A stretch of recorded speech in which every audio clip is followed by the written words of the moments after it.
Hello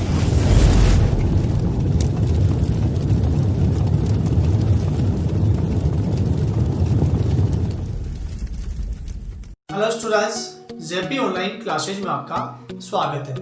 आज हम उस टॉपिक की चर्चा करेंगे जिसके सवाल विभिन्न प्रकार की परीक्षाएं जैसे first grade, second grade, third grade, teacher से संबंधित रीट, एलडीसी, सुपरवाइजर, आर्मी के सभी परीक्षाओं में, माध्यमिक शिक्षा बोर्ड की परीक्षा, आरपीएससी के द्वारा निर्धारित कंपटीशन में इस टॉपिक से संबंधित प्रश्न आते हैं जिसकी आज हम चर्चा कर रहे हैं।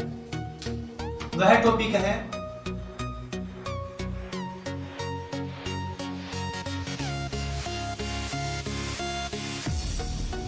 वाचिंग, अंग्रेजी में उसको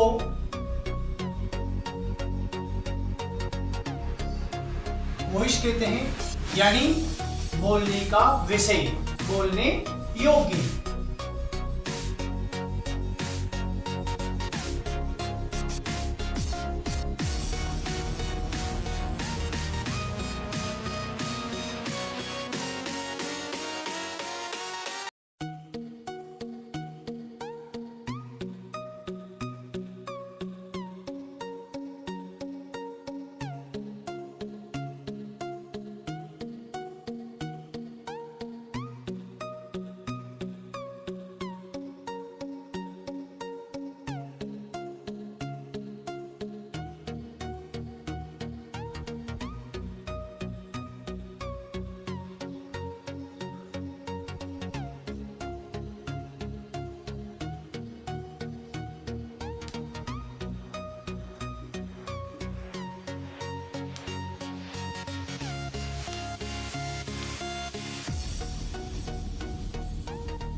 आपके समक्ष तीनों वाक्य हैं। मैं पत्र लिखता हूं। सीता द्वारा पत्र लिखा जाता है। उर्मिला से नाचा नहीं जाता है। अब देखिए, इन वाक्यों से संबंधित जो मैं बात बतलाना चाहता हूं और वाच्य किसे कहते हैं, पहचान कैसे की जाएगी, वह तरीका को सरल भाषा में बतलाना। देखिए, मैं पत्र लिखता हूं। मैं तो ये करता है, लिखता हूं क्रिया। सीता द्वारा पत्र लिखा जाता है। अब सीता द्वारा पत्र या सीता जो करता है उसके द्वारा लिखने की क्रिया जो की जा रही है वो पत्र लिखने की जा रही है। तो यहां पत्र लिखा जाता है। अब देखिए, यहां सीता द्वारा पत्र लिखा जाता है, तो इस वाक्य को ठीक तरह से आप देखिए। सीता स्त्रीलिंग है, स्त्रीलिंग यहां लिख रहा हूं मैं, स्त्रीलिंग। सीता द्वारा पत्र लिखा जाता है। ये पत्र जो है यह है पुल्लिंग है, यानी कर्म इसका। लिखा जाता है, यह भी, ये जो क्रिया है यह भी पुल्लिंग है, पुल्लिंग है। तो अब यहां जो जिसके द्वारा पत्र लिखा जाता है, यानी जो काम करने वाला व्यक्ति है वह स्त्रीलिंग है, लेकिन यहां जो क्रिया है वह पुल्लिंग है।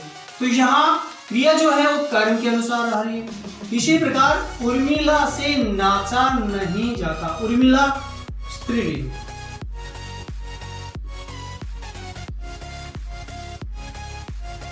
नाचा नहीं जाता। ये नाचा नहीं जो जाता है, यह जो क्रिया आ रही है यह पुल्लिंग आ रही है।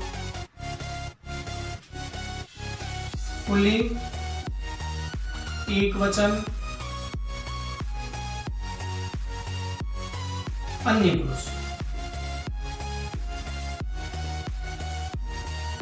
अब आपके सामने निकल के आ रहा है कि मैं पत्र लिखता हूं, यानी जिसके द्वारा क्रिया की जा रही है, स्पष्ट हो रहा है कर्ता के अनुसार क्रिया का रूप यहाँ परिवर्तन हो रहा है या बदल रहा है, यानी कर्ता जो है वह पुल्लिंग है,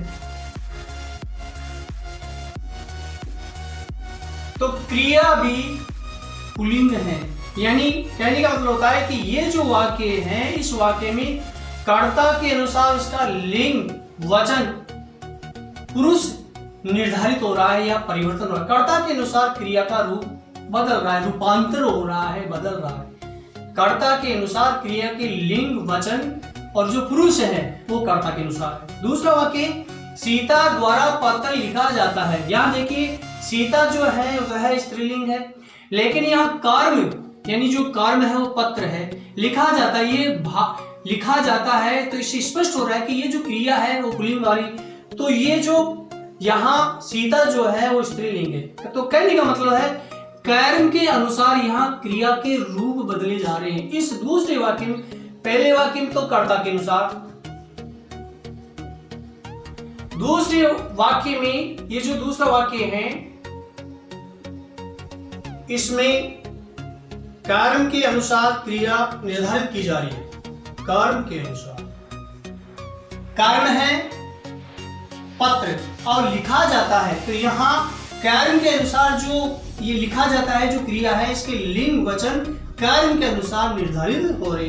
तो दूसरा वाक्य हो गया कर्म के अनुसार निर्धारित हो रही है क्रिया। तीसरा वाक्य, उर्मिला से नाचा नहीं जाता। अब देखिए उर्मिला जो है वह स्त्रीलिंग है, इस वाक्य का कर्ता है, लेकिन इस एक कर्ता के अनुकूल यहाँ क्रिया नहीं आ रही, क्योंकि क्रिया जो आ रही है वह नाचा नहीं जाता।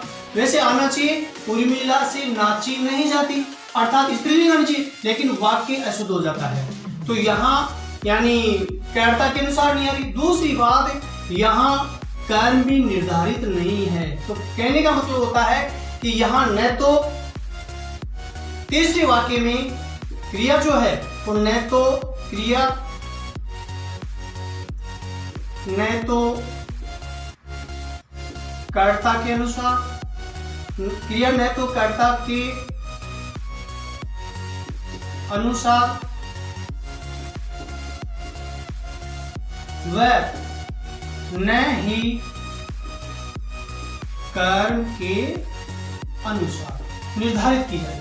अर्थात यहाँ उर्मिला से नाचा नहीं जाता है, यानी निषेध हो रहा है या असमर्थता हो रही है। हो सकता है उसके पैर में किसी प्रकार की अंग विकार हो या मोच आ रही हो, तो यहाँ भाव प्रकट हो रहा है। उर्मिला से नाचा नहीं जाता, नाचा नहीं जाता में असमर्थता जाहिर हो रही है, यानी भाव प्रकट हो रहा है, तो यहाँ भाव के अनुसार क्रिया आ रही है, भाव के अनुसार।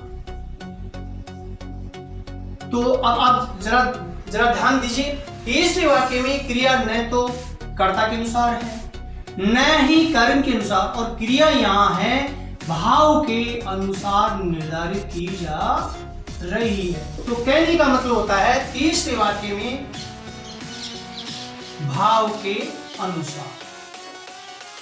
तो पुनः देखिए, पहले वाक्य में क्रिया का जो निर्धारण है वह कर्ता के अनुसार उसका लिंग वचन और पुरुष निर्धारित हो रहा है, यानी यहाँ उत्तम पुरुष, ये जो उत्तम पुरुष का जो रूप है पुरुषवाचक सर्वनाम शब्द में जो उत्तम पुरुष है उसके अनुकूल क्रिया आ रही है, लिखता हूं उत्तम पुरुष मैं के अनुसार। और इसका जो वचन है एक वचन आ रहा है, लिखता हूं एक वचन है, मैं जो उत्तम पुरुष एक वचन है, लिंग वचन और क्रिया भी इसके अनुकूल आ रही है, यानी कर्ता में लिंग यानी पुल्लिंग है कर्ता, तो क्रिया भी पुल्लिंग है।